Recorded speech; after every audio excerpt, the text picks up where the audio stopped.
Welcome to Real World AIP. I'm Stacey and today I'm doing a veggie prep. But it's a little different than last time. Last time I did a meal prep video, I showed you how I wash and chop and rinse all my veggies, and then I was wrapping them in paper towels and keeping them fresh in the fridge to use throughout the week. Well, next week I don't feel like doing any meal prep at all. I'm going to take a break off. So I'm going to do my veggie prep a little bit differently. So this week I got a bunch of arugula and romaine, which I, am going to keep fresh in the fridge, and I'll have salads, but other than that, I got a bunch of bok choy. I got 2 bunches of beets. Hold on. I don't have something in my tooth, do I? I got some Easter egg radishes with nice greens on them, organic broccoli rub, Lactino kale, red dandelion leaf. I could chop this all up just like this, but I'm going to separate these stems. They are delicious roasted, just like I did in the beet stem video. You work this little top part down, so you got about 1 inch, and then you just strip it. So here's all the dino kale, nice and chopped up. We'll set it aside. Next one, dandelion greens. Next. Oh, Andy boy, I love how you rinse your organic broccoli rub and save me the trouble. I'm going to separate the leafy greens from the stems. I'm going to roast these stems right along with these dino kale stems. Broccoli rub, ready to go. Bunch of roasted stems we're going to roast, ready to go. These little radishes I'm going to chop, and I'm going to oven roast these.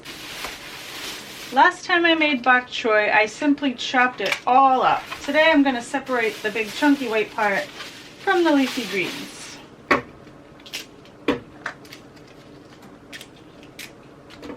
So what we're going to be left with is a bunch of super just leafy greens and then a bunch of crunchy white stalks. These are really good oven roasted, but they also add a nice crunchy texture to a stir fry, and I like to add these in earlier than I do the leafy part. Actually, before I set aside this bok choy, I want to chop it up.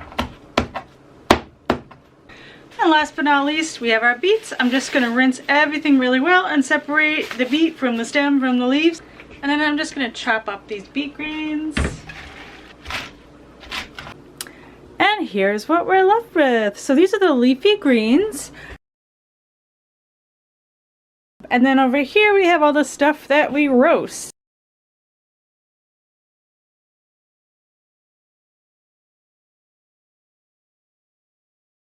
These big long icky things that you normally would cut off and throw away, I roast them right along with the stems. They're good that way. Now what I'm going to do is I'm going to take a little sampling of each one of these 5 and put just that in the salad spinner, because I'm going to spin that and I'm going to save just that one bit for the one stir fry I might make this week, or the one time I'm just craving some freshly stir fried veggies. These will stay fresh for a week. So I want to get those veggies started roasting in the toaster oven before I process all these leafy. Shake it up. I'm going to roast these at 450 degrees until they're toasty. I don't really time it, I just keep an eye on them.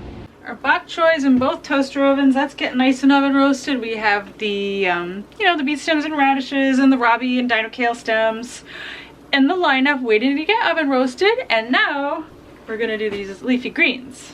Get my big clam boiling pot out. These would be absolute tastiest if I made them with my paleo butter pats that have the garlic and the turmeric all ground up in there. But I just have this thing about eating garlic before work. So instead I'm going to cook these with organic triple filtered coconut oil. I'll put like a tablespoon. Just turn that on medium high, let that melt. Now that my coconut oil's melted, I'm just gonna like grab a big handful of each different kind of veggie. This is like a pot full of health. Add a touch of water, bunch of sea salt, and put a lid on it. This came in really handy when I was doing Wall's protocol, which I still try to follow. You know, the 6 to 9 cups of vegetables a day, I think that's an awesome guideline. This made it a lot easier for me to achieve that. Batch cooking my vegetables this way. Also, if you're feeling really motivated one day, you can get twice this amount of vegetables and just cook them all and then not have to deal with rinsing, chopping, peeling, or any of that for like 2 weeks. So it's great. I mean, I think the vegetables are the highest maintenance thing that we eat.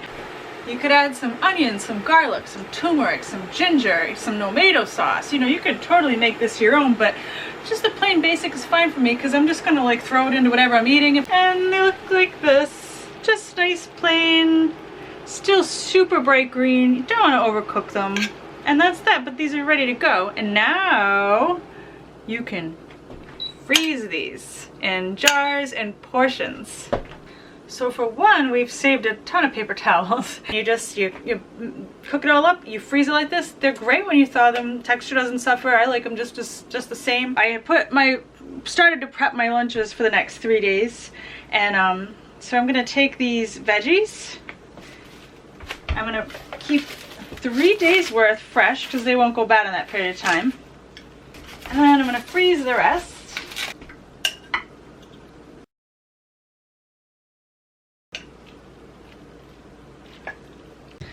Now, these are 16-ounce mason jars, so if I stuff one of these, it'll be 2 days worth of lunches.